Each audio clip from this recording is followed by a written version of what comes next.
Hello, hello, hello, hello. C'est vendredi, je vous attends.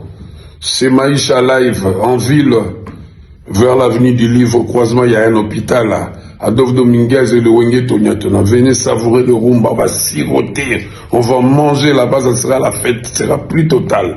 Avec invité spécial Blaise Boula, mon gars. Je vous attends vendredi à partir de 18h, après les embouteillages, tout ça qui se passe en ville. On se retrouve là à partir de 18h. Vous ne serez pas déçus. Je vous attends. Maïcha Live, c'est vendredi. Adolphe Dominguez, allez, je vous l'offre. Thank you.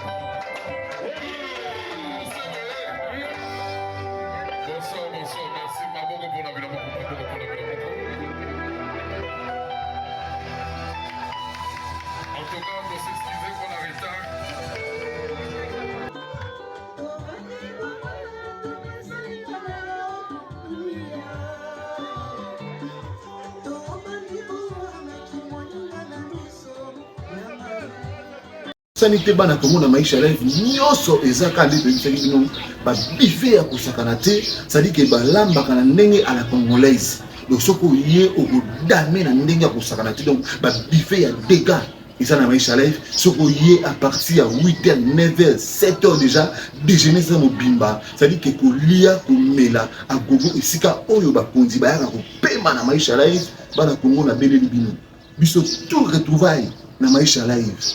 Karaoke à Mobimba, na Maïcha Live. Bife à dégâts, na Maïcha Live. Et bon, on a parlé aux Zanga, l'ongola va stress dans chaque vendredi.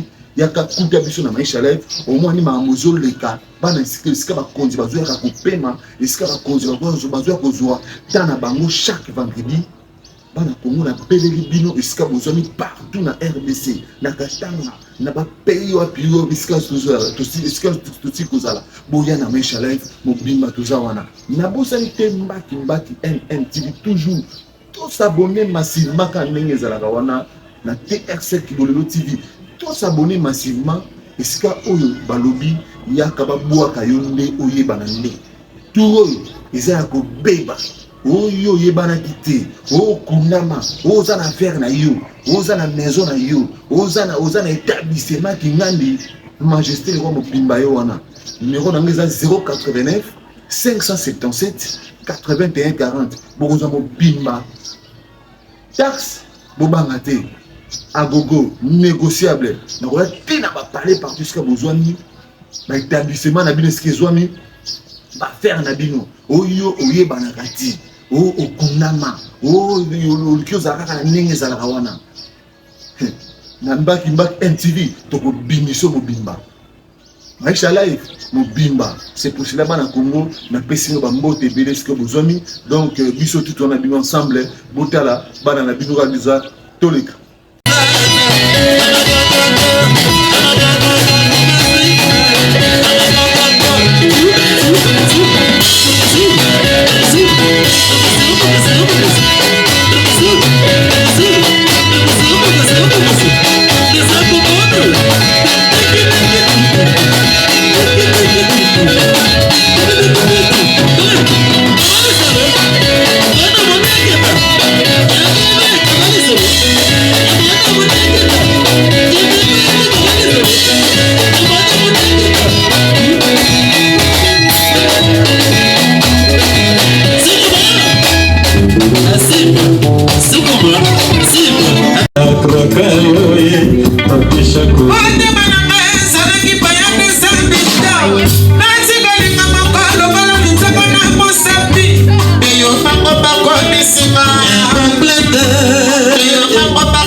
yamba bakende na yo nakobandela nakobandela baketi me manque nakosiporte otema pas me nakobandela chéri je t'aime nakobandela tulanda wana bola tulanda concert ya mobange oyo ebetamaki na maisha live concert ya mobange kandi na yebisi bino mo bosentir bamusicien na biso ya boga bazobeta na maisha live bakosakana te oyo ezalaki vendredi ezalaki mama na retrouvaille kolia ya gogo karaoke ya gogo c'est-à-dire que olie omeli yo motango ozomi na palais lobi non wana nde esika ya kovanda bana RDC mobima na pesi bino bambote bozwami place bozali bino tout retrouvaille na maisha live à suivre.